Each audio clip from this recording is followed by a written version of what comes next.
Bonjour et bienvenue sur la chaîne Philosophrase.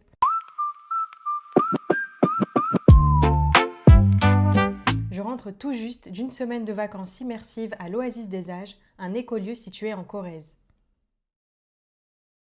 L'Oasis des Âges est une coopérative fondée en 2022 avec actuellement 7 habitants et habitantes résidant à l'année.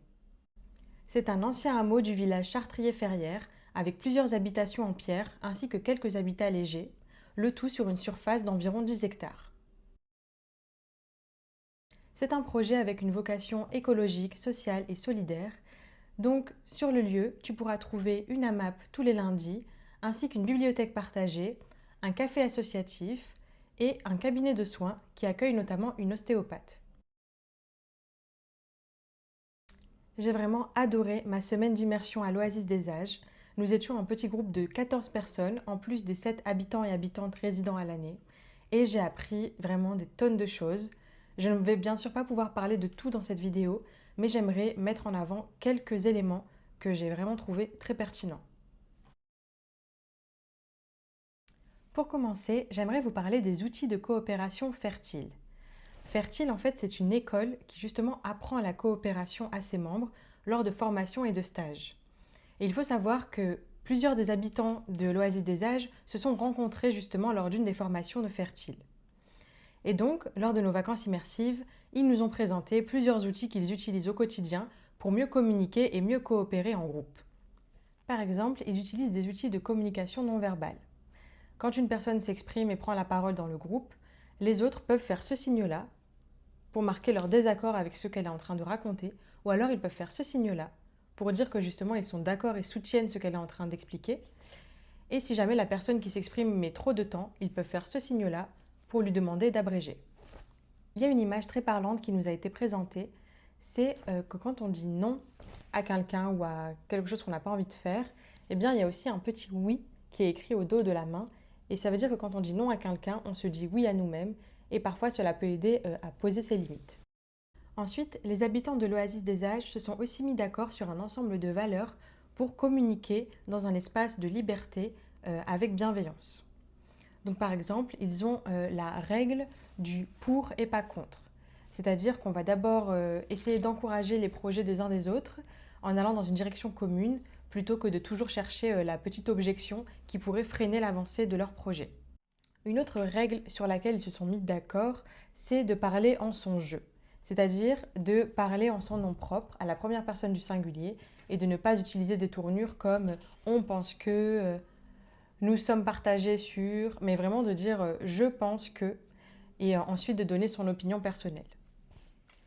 Pour être honnête, j'ai trouvé ces règles un petit peu contraignantes, mais parce qu'aussi je n'ai pas l'habitude de coopérer au sein d'un groupe.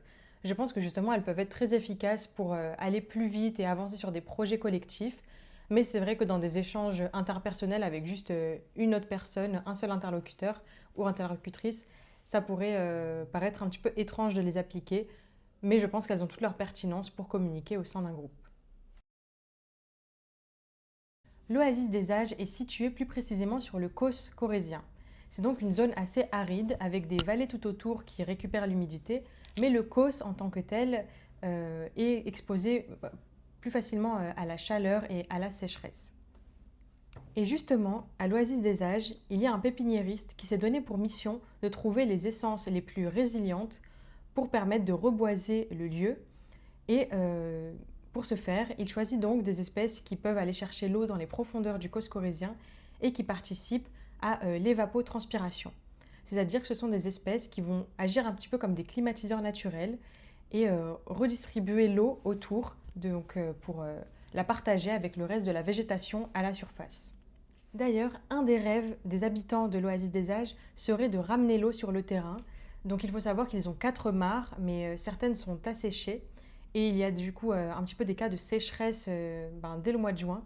Donc leur objectif, ce serait de créer des bassins de phytoépuration et de ramener l'eau comme ça pour que la faune et la flore puissent en profiter. Et du coup, tout cela fait partie d'un concept qui s'appelle l'hydrologie régénérative, c'est-à-dire tous les moyens qui permettent de ramener l'eau dans des zones qui sont plutôt desséchées, mais qui ne l'ont pas toujours été. Et du coup, ça passe par l'utilisation et la plantation d'essences d'arbres qui sont justement propices à ramener l'eau sur le terrain.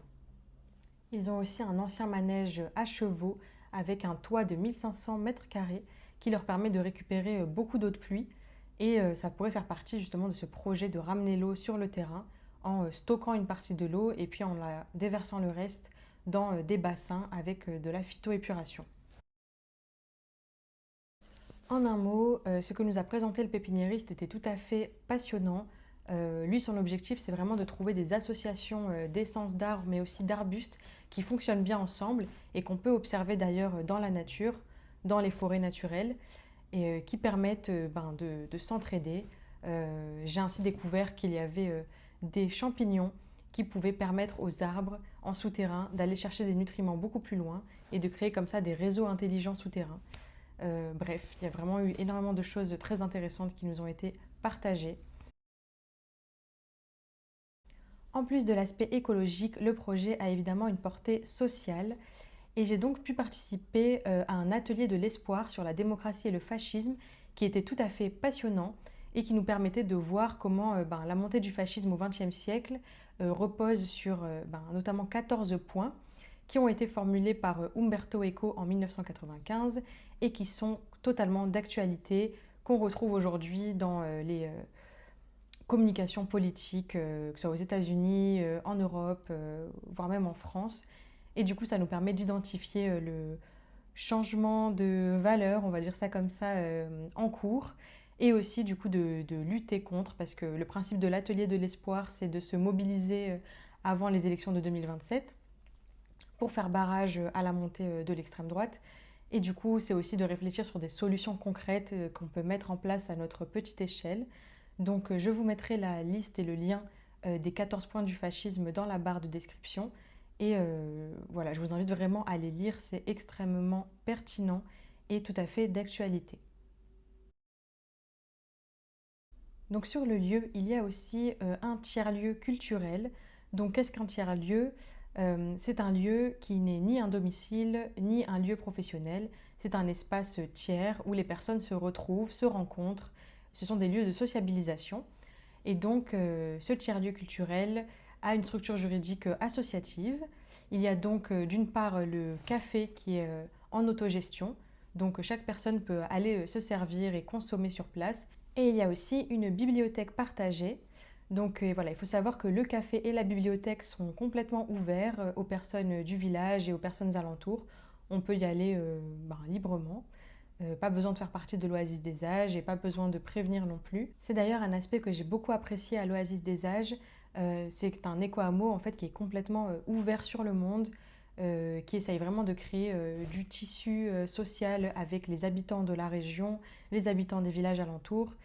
Et du coup, ça se passe très bien. Et donc le dernier jour de mes vacances immersives, j'ai pu participer à un festival organisé par ce tiers-lieu culturel.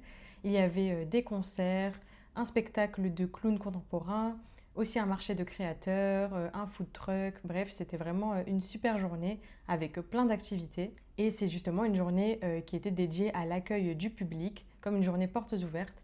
Donc il y a eu de nombreux habitants des villages alentours qui se sont déplacés pour venir à l'Oasis des âges. Que dire de plus? Je vous invite aussi à aller consulter leur site internet où ils donnent beaucoup plus de détails sur la création de leur projet si ça vous intéresse et également sur leurs réseaux sociaux, donc que ce soit le réseau social de l'Oasis des âges ou celui du tiers-lieu culturel Les Agités du local. Sur ce, je vous souhaite une très belle journée et je vous dis à très bientôt.